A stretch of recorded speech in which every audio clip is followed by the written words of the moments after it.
Welcome back, focused learners. We've got a seriously high-yield explainer for you today. We're tackling a fascinating and honestly, kind of sneaky pathogen. It's one that has tripped up countless medical students, residents, and even seasoned attending surgeons, both on board exams and out there on the wards. So let's just jump right into this rapid-fire review on actinomycosis. It's a disease process that behaves unlike almost any other bacterial infection you're going to encounter. Right off the bat, here is your crucial golden rule. Actinomycosis mimics malignancy. This infection famously fools surgeons into doing extensive, completely unnecessary cancer resections. And why is that? Well, it presents as this slow-growing, indolent, woody mass that just completely ignores normal anatomical boundaries. So by the time the pathologist actually looks at the tissue under the microscope post-surgery, everyone is absolutely shocked to find a bacterial infection instead of a tumor. Our goal today? To make sure you catch it before the scalpel does. To get you completely exam ready, we are taking a totally fluff-free approach. We're going to hit the high-yield microbiology facts, map out the classic clinical syndromes, discuss diagnosing the infection, and finally wrap up with the prolonged treatment essentials. All right, kicking things off with Section 1, High-Yield Microbiology Facts. Let's uncover the identity of our primary culprit here, Actinomyces israeli. Let's piece together this pathogen's profile. Actinomyces is a gram-positive anaerobic or microaerophilic filamentous bacteria. Now, you absolutely must remember that it is non-acid fast. We'll get into why that matters in just a second. But the real kicker here is that Actinomyces is actually part of your normal endogenous flora. It lives totally happily in the oral cavity, the colon, and the vagina. It only causes disease when those mucosal barriers are disrupted by some kind of trauma. Think a dental procedure, appendicitis, or prolonged use of an IUD. Left to its own devices, it doesn't invade intact, healthy tissue. Now look at the stark contrast between these two. Board examiners absolutely love to test if you can tell Actinomyces apart from Nocardia, mainly because they are both gram-positive, branching, filamentous rods. But the differences are make or break. Actinomyces is anaerobic, not acid-fast, and treated with penicillin. Nocardia, on the flip side, is aerobic, weakly acid-fast, and treated with TMP-SMX. So if you see the words filamentous bacteria in a question stem, your immediate first thought should be, is it acid-fast? If the answer is no, boom, you are dealing with Actinomyces. Moving on to Section 2, Classic Clinical Syndromes. Let's investigate the usual crime scenes where this pathogen tends to strike. If you look closely, you'll notice a unifying theme across all these presentations: chronicity, a progression that totally ignores tissue boundaries by just crossing right over tissue planes, and the eventual development of draining sinus tracts to the skin or nearby organs. Let's walk through them. Thoracic disease often happens after an aspiration event, and it'll cross lung fissures or the pleura, extending right into the chest wall, a condition we call MPM necessities. It's a massive mimic for lung cancer. Then moving down, abdominal disease usually pops up months or even years after something like appendicitis or bowel surgery. It shows up as a woody mass mimicking a GI malignancy or maybe Crohn's disease. And finally, CNS involvement, which is pretty rare, typically presents as a ring-enhancing brain abscess. But out of all those potential sites, the oral cervicofacial region is literally the most common, making up about 50% of cases. You have got to memorize this buzzword, lumpy jaw. It presents as this soft tissue swelling, abscess, or mass right at the angle of the jaw, and it features a very distinct wooden induration. That tactile wooden descriptor, huge for board exams. This almost always comes after a precipitating event like dental disease, an extraction, or even bisphosphonate use. If left unchecked, it can erode right into the mandible or maxilla and form those sinus tracts draining straight to the skin. All right, time for a quick challenge. This is a massive, high-yield exam trap when it comes to pelvic presentations.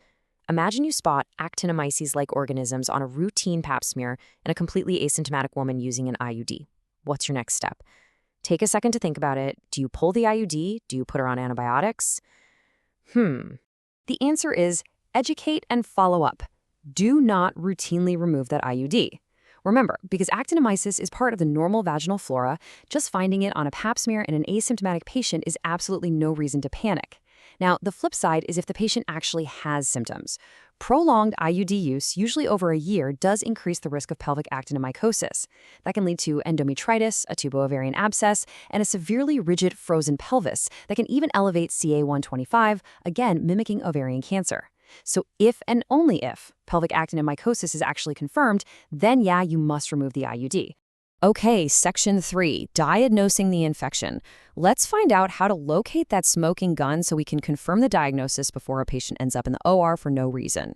The absolute must-know pathognomonic term here is sulfur granules. And ironically, despite the name, these granules don't actually contain any sulfur. They are a hardened in vivo matrix made up of the bacteria itself, bound together with tissue exudate and calcium phosphate. They're tiny, about 1 to 2 millimeters in size, yellow in color, and you're going to find them hiding out right in the pus or within the infected tissue. If you spot these granules, you are well on your way to confirming the diagnosis. But just finding the granules isn't the whole battle. You still need to culture the bug. And here is where so many clinicians make a really critical error. Actinomycosis requires an anaerobic culture. Those are notoriously slow, taking anywhere from 5 to 7 days and sometimes up to 2 to 4 weeks just to grow. So the most crucial diagnostic rule is this. You must strictly avoid giving even a single dose of antibiotics before taking your sample. I mean it. Just one dose can completely sterilize the sample and totally ruin that lengthy anaerobic culture. Because it's so finicky, we're actually relying a lot more on molecular methods these days, like PCR and 16S RNA sequencing, to really secure the diagnosis. Which brings us to section 4, prolonged treatment essentials. Let's detail the literal sentence required to cure this great mimicker. Look, this is not your typical 5-day Z-Pack kind of situation. The treatment timeline here is remarkably prolonged. The absolute drug of choice is high-dose penicillin. The standard regimen starts with 2 to 6 weeks of high-dose IV penicillin G, and we are talking big doses, like 18 to 24 million units a day. After that aggressive initial IV phase, you step the patient down to oral penicillin or amoxicillin for an additional 6 to 12 months. Crazy, right? If the patient happens to have a severe penicillin allergy, you can use alternatives like tetracyclines, ceftriaxone, or carbapenems. So you might be wondering, why on earth do we subject patients to up to a whole year of antibiotics? Well, it's because short courses almost inevitably lead to relapse. You got to think about the pathology here. The bacteria are walled off inside that intense wooden induration, and they're literally hiding inside those calcified sulfur granule biofilms. Standard short-course antibiotics just have super poor penetration into all that dense fibrotic tissue. You need sustained, high-dose pressure over many, many months to completely eradicate the infection for good. And honestly, here is the most uplifting takeaway for your patients.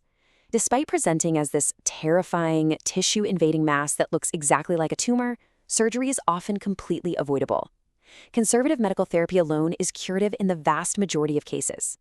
Surgery is strictly reserved for patients who fail prolonged medical therapy, cases involving really critical locations like a CNS or epidural abscess, or if the patient is dealing with life-threatening complications like significant hemoptysis.